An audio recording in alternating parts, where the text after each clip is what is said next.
This is your writer, Anthony L. Kelly, right here. Check it out. These are my books. Mac, Jaja, book, Sunshine. And this is my first book published, Saving Miss Carolina. And this is my latest, El Manic. Go check this book out, man. This is a nod at hip-hop on its 50th anniversary. This is a nod to one of the illest MCs to ever do it, Nasir Jones. This is me shedding the light on mental illness. I'll leave all the links in the description box. Salute to everybody who's ever supported me, man. Y'all go support your boy, Anthony L. Kelly. Check till next time. I'm out. Right. Let's talk about Deion Sanders. He made headlines a few months ago where he left Jackson State University and went over to Colorado. Well, he put out a tweet the other day, pissed off at the NFL.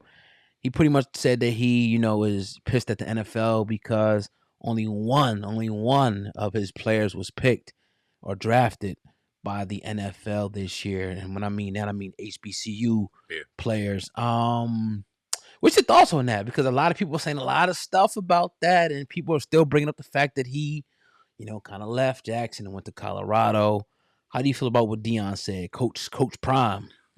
Well, are there far more talent in the HBCUs that deserve a chance to come in the NFL than one? Of course. I agree. Not just in Jackson State, but all over the HBCU realm. They had a combine strictly focused on HBCUs. I thought that was a crock of shit. That was just like a pony show just to say, hey, look, we did it. Almost like the Rooney Rule. We interviewed them, but we never going to bring them in, no chance. And that's because of the attention that lacks in HBCU football. Uh-oh. What was Deion bringing to HBCU football? Yeah. Attention. Yep. So we don't know what the circumstances were. We don't know what the campus looked like. We don't know what his amenities look like. We don't know any of the situation he was dealing with in Jackson State, right? And apparently it wasn't that ideal.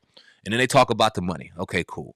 But if you genuinely cared about getting eyes on these young men in these HBCUs, then I'm sorry, you would have sacrificed a little more time, maybe 2 or 3 more years to get some of these people in play, have them find success in the NFL. And then once the NFL knows and understands that these brothers out here in these HBCUs are balling for real and do have what it takes to go and translate to the NFL, and they can do it on their own, because they're not going to do it on their fucking own. It's the NFL. They're not going to do it. Then we could see him transition into something else. But I'm sorry, his job wasn't done yet, and he left prematurely, and now they're facing the consequence behind that. Eddie George coaches the Tennessee HBCU out there. Salute to Eddie George. Doing his thing. He's dope. He ain't prime. Yeah. So I don't know. I think that, with all due respect, I don't want to hear that shit from Deion right now. Because it's because of you that only one got selected. Because if you were there to put attention on it, I know more would have got selected. But that is what it is. The white ice was colder for Deion, man. He went over. He left these guys in the dust, man. Like you said, didn't you say like one of the games or something? Like the attendance was low at one of the HBCU games now since he left? That's the biggest, a lot of stuff, everything you said was on point. But the thing that stuck out the most is the attention. Yep. Bringing that attention to that program now. And it's like once the attention's on it, now people get to watch. Yep. People get to see, okay, it's some real good talent over there. But when you jump ship like that, like you said, I agree with everything you said. Prematurely, now it's like you leave everything in limbo. Like, all right, man, it's almost like F that school. Mm-hmm. I'm going over to this school right now. So everybody else is saying F that school. Yep. But why I got to look at them for? But when you was there, regardless of the fact that the money you put into it or how shitty the facilities was, okay, we appreciate all your contribution. You should have stuck it out more and gave a little bit more to the program, and then maybe more people, not even maybe, more people would have got picked up now, because it would have been, the man would have been so high because you're there shining a light on it, and nobody want to watch that shit now.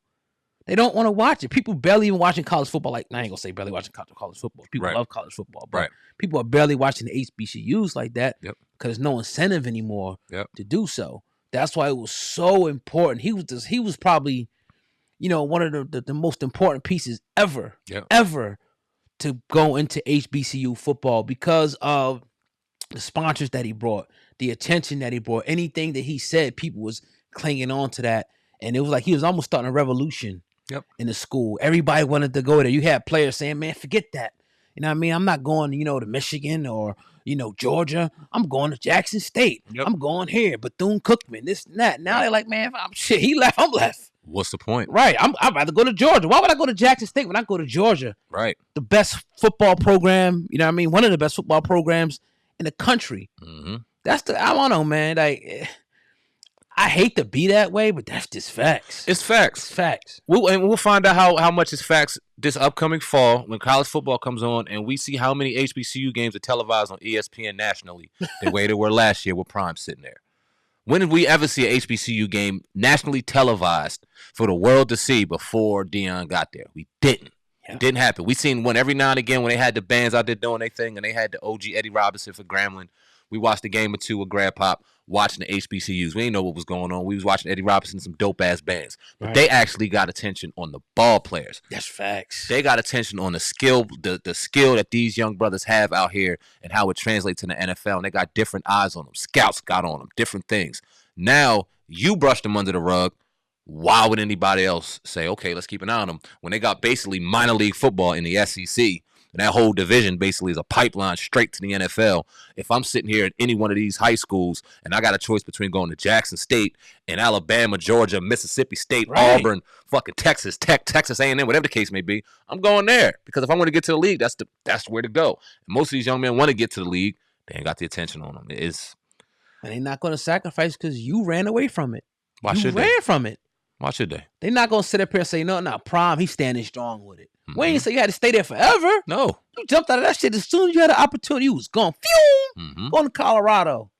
Like, nah, you stick it in there, and then you probably would have had a generation, 3, 4, 5 generations of people, you know what I mean, or whatever, years of people that's going to, you know, with not go to those other colleges. And if you had, like, the top recruit, you know, top 10, top 5 recruits going to these HBCUs, the NFL ain't got no choice. No choice but to go and pick them out of these colleges. Then we wouldn't be having this conversation. Because remember, as soon as he flipped and went to Colorado, didn't other players start flipping and say, man, I ain't doing this shit? His son went with him, which, I mean, that's obvious.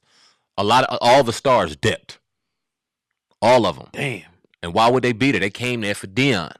Deion ain't there no more. So we either going to go with Deion or we going to transfer out. And they made it so easy for them to go ahead and transfer out. And I'm not mad at them kids. I'm not going to put myself on the sword for something to sacrifice myself when I had one of the top 3 athletes in NFL history sitting here opening doors for me. And then he decided he's going to jump ship. Why the fuck should I stay here in a sinking ship? And a lot of people disagreed. And when we did the video earlier, a lot of people disagreed with our stand. They said he did enough.